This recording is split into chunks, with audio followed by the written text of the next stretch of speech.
ఏమయ్యా నరసయ్య, అసలు నీకు 4 ఎకరాల చెరుకు తోట ఉందా అని నాకు డౌట్. అయ్యా, మీరిచ్చే 600 రూపాయల అడ్వాన్స్ 6 పిండి కట్ల కోసం లేని చెరుకు తోట ఉందని చెప్పుకునే కర్మేం లేదు గాని ముందర డబ్బు ఇవ్వయ్యా. సరే ఏముంది. నెక్స్ట్ మందేవురయ్యా? మనూరే. మనూరా అంటే గరికపాడు. ఓర్ని అసాధ్యం గోలా. ఎవరబ్బాయ్యా నువ్వు? వెంకటనారాయణ గారి మనవాణ్ణి. మీ అమ్మ పేరు ఏంటి? డబ్బు ఇచ్చేవాడికి అమ్మ పేరు అక్క పేరు ఎందుకయా?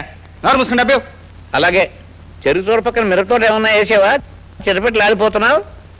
ఇది అక్కడ సంతకం పెట్టా. అసలు వాడెవడు, వాడి బ్యాక్గ్రౌండ్ ఏమిటో అంతా తెలుసుకుని వచ్చి నాకు కనబడు. డబ్బు తీసి చేతికి. నేనెవరు తెలుసా? నువ్వెవరైతే నాకేమిటి? ఈ ఫ్యాక్టరీ ఓనర్ అయినా సరే ఆ డబ్బు తీసి చేతికి ఇవ్వాల్సిందే. నీ పేరు? బోసు. సుభాష్ చంద్రబోసా? పిన్నమనేని బోసు బాబు. అలాగా, నేను జోడుగోళ్ల బసవప్పని, ఈ ఫ్యాక్టరీ ఓనర్ని. అయితే తప్పకుండా తీసివ్వాల్సిందే. ఈ ఫ్యాక్టరీలో పనిచేసే వాళ్ళందరికీ యజమానివి, నీకే క్రమశిక్షణ లేకపోతే ఎలా? నా ఫ్యాక్టరీలో అప్పు తీసుకుని నన్నే దబాయిస్తున్నావా? అప్ప మా తాత తండ్రుల దగ్గర చందాలు పోగు చేసి ఈ ఫ్యాక్టరీ కట్టిన సంగతి మర్చిపోయావా? రైతులందరూ కలిసి చెరుకు పండించడం మానేస్తే నీ బతుకు అప్పుల పాలు కాదు, ముష్టి చిప్పల పాలవుతుంది. అంత నోటి దురుసుతనం పనికిరాదు. డబ్బు తీసివ్వకపోతే నాలో అసలు దురుసుతనం బయటపడుతుంది. కోటీశ్వరుణ్ణైన నేను వంగి నీ కాళ్ళ దగ్గర డబ్బు తీసి ఇవ్వడం జరగని పని. ఆగా!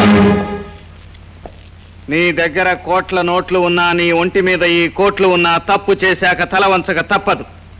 మర్యాదగా తీసిస్తావా, బలవంతంగా వంచి తీయించమంటావా? బకాడి బాబు గొడవ ఎందుకు? మా ఫ్యాక్టరీ యాజమాన్యం తరఫున నేనే తీసిస్తున్నాను. ఇదిగో. డౌట్ రామస్వామి, ఈవేళ పరువు ప్రతిష్టలను డౌట్ లో పెట్టేసి. ఏం చేయమంటారు బాబు?